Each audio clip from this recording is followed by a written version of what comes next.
used this timeline in the Last Days series, so it might look familiar.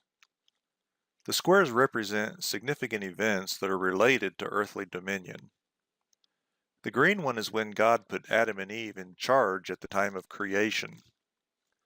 Next is when Satan usurped their rule through deception. The yellow square is some 4,000 years later when Jesus received all power and authority in heaven and on earth. The blue square is when he will return and exercise the dominion that he was given. And the white square is after his millennial reign when he gives the kingdom to the Father. The prophecy in Daniel 9 that we're going to look at takes place during this part of the timeline. It has a time frame of 77s or 70 weeks, during which time certain events are to take place. In this presentation, we'll look at that prophecy and see how it might pertain to future events. The first thing to notice is that this prophecy is specific to Daniel's people and Jerusalem, which establishes the context of the prophecy. The second thing is that it gives a time frame of 70 weeks, which we understand today as 77s, or 70 occurrences of 7 years, which comes out to 490 years. The third thing is that certain things were to be accomplished during that given time frame. I'll focus on one of those specifically, which is to make atonement for iniquity. The prophecy continues and gives us the basis for understanding the 70 weeks as 490 years. There were 7 weeks and 62 weeks time from the decree to rebuild Jerusalem until Messiah. And while people may differ on when the decree went forth and what's meant by until Messiah, it's clear that 70 weeks is a reference to 490 years because there's no other understanding of that as it relates to time that comes close to lining up with the historical record. So the prophecy is segmented into periods of 49, 434, and 7 years. What most people are interested in from a prophetic standpoint is the 70th week, which is the final 7 years. We know that Jerusalem was built, then we know that the Messiah came, so the first 69 weeks of this prophecy are a part of history. What's debatable is how the last week of the prophecy was or will be fulfilled. There are 3 general views about the 70th week which can be categorized as historic, future, and split. The historic view states that it was contiguous to the other 69 weeks and was completely fulfilled in the first century, as represented here. The future view states that the entire 7 years is to happen in the future and ends when Jesus returns, which would move it out to here. The split view has half of the 70th week being fulfilled in the first century and the remaining half as being a future occurrence, which would look like this. While people may have different reasons as to why they see things the way they do, the final 7-year period will fall into one of those 3 views. As we continue looking at the prophecy, this verse seems to rule out one of those possibilities. It's generally agreed upon that the Messiah being cut off is a reference to his death on the cross. This verse states that that event takes place after the 62 weeks. When we look again at what all is to be accomplished during the 490 years of this prophecy, making atonement for iniquity is one of those things. Everyone agrees that atonement for sin was accomplished by Jesus when he died on the cross, and if that takes place after the 62 weeks, as this verse states, then it has to have happened during the 70th week. Remember that the prophecy begins by stating that a specific time frame is given for certain things to be accomplished. Unless those things are accomplished during that time frame, then stating a time frame is meaningless. While the future view might be popular, it's not reasonable because it doesn't meet the terms of the prophecy. Christ's atoning death on the cross is one of those things that would be accomplished during the 70 weeks. The prophecy states that his death takes place after the 69th week, so of necessity, it has to have happened during the 70th week. This would make the future view impossible to reconcile with the terms of the prophecy. Also, there are no other prophecies that support the idea of a future 7-year period. Here is the passage that describes the final week, or 7 years. The difficult part of this verse is in knowing who the pronoun he refers to. Who is the he that confirms a covenant for 7 years? Looking at the previous verse, it could be a reference to the Messiah, or it could be a reference to the Prince. A common interpretation of this verse is that it refers to the Prince who is viewed as the man of sin, and that he will make a 7-year peace treaty with Israel only to break it midway through. A quick word study will show that the covenant spoken of is not made, but rather it is confirmed or strengthened for 7 years. This means that the covenant in question existed prior to this 70th week, and for the full duration of the 7 years, it will be confirmed with Israel. There is nothing to suggest that this covenant is made for 7 years and then broken halfway through. That simply doesn't fulfill the requirement of being confirmed or strengthened for 7 years. What fits the context of this prophecy is that Jesus, the Messiah, confirms the new covenant with Israel for 1 week. The things that are stated to be accomplished during the 70 weeks all revolve around Jesus and his atoning sacrifice on the cross, which began the new covenant. The new covenant was foretold in the Old Testament, and the teachings of Jesus confirmed what new covenant life was going to be like. During his time of ministry, he explained and elaborated on the new covenant kingdom of God. He was the one who brought the promised new covenant to Israel.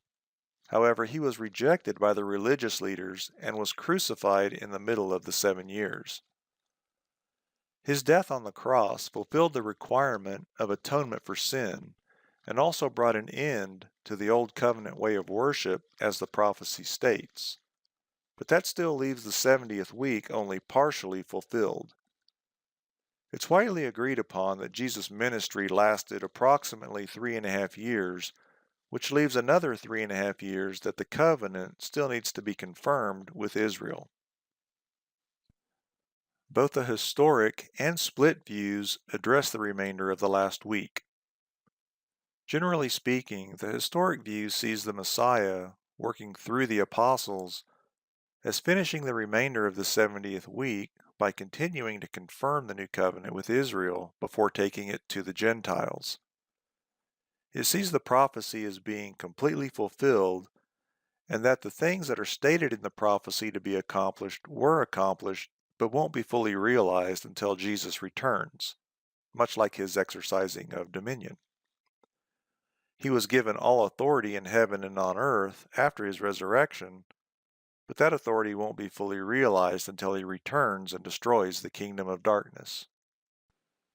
The split view has the remainder of the 70th week, which is roughly 3.5 years, as being still future and completed by the Messiah through the 2 witnesses that God will send.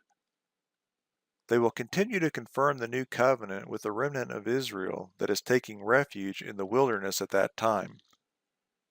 Both the ministry of the 2 witnesses and the time Israel is protected last for 1260 days. This view also sees the prophecy as being fully realized when Jesus returns. It's also worth noting that the longest time frame concerning end-time prophecy is given as 1335 days long. All of the others fit within this time frame, and several are roughly 3.5 years long.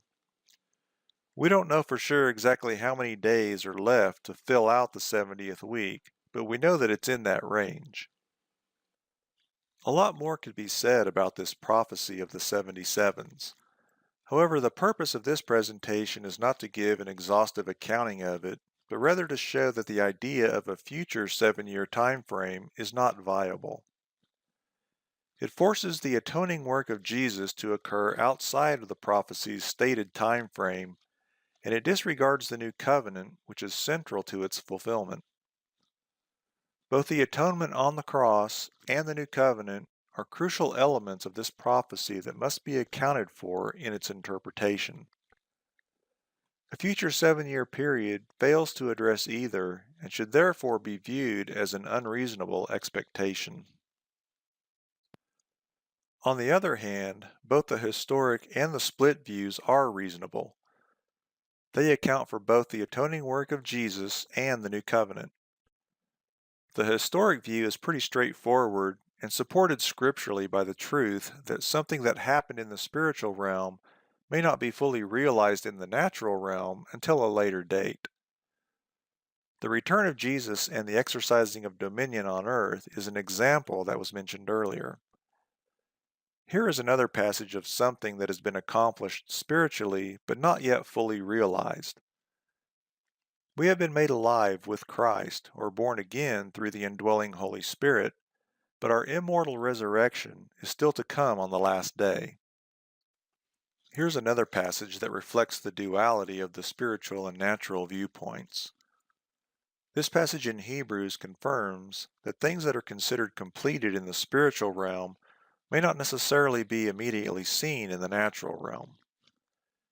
Jesus was given all power and authority, and all things are subjected to him. However, he is holding back on exercising that dominion until the appointed time. So the historic viewpoint certainly is a feasible one. The split view accommodates the time frames typically associated with the end times. The idea of a split that is to be resumed in the future also has scriptural support.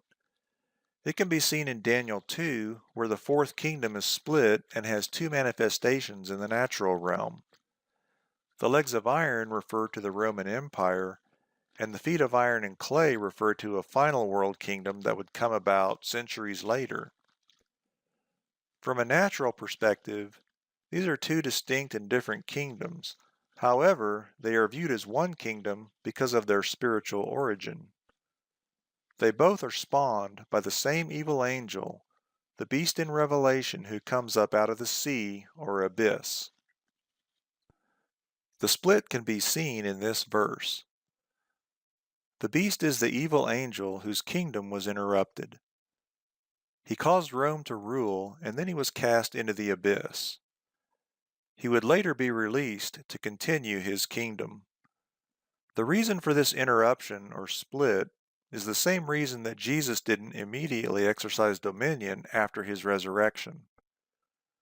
God was going to first keep the promise he made to Abraham. All the nations were going to be blessed by the preaching of the New Covenant gospel in what is known as the times of the Gentiles. The reason for the split has been fulfilled. The gospel has been preached around the world, and the beast has already been released from the abyss. He has brought about the final world kingdom, known as the United Nations, and is using it to lay the groundwork for the man of sin to deceive and rule the world. When the abomination of desolation takes place, the prophetic clock starts ticking, and the remainder of the 70th week will be fulfilled. So the split view is likewise a feasible interpretation. Of all the things to be accomplished during the 490 years of this prophecy, atonement for sin is without a doubt a reference to the death of Jesus on the cross.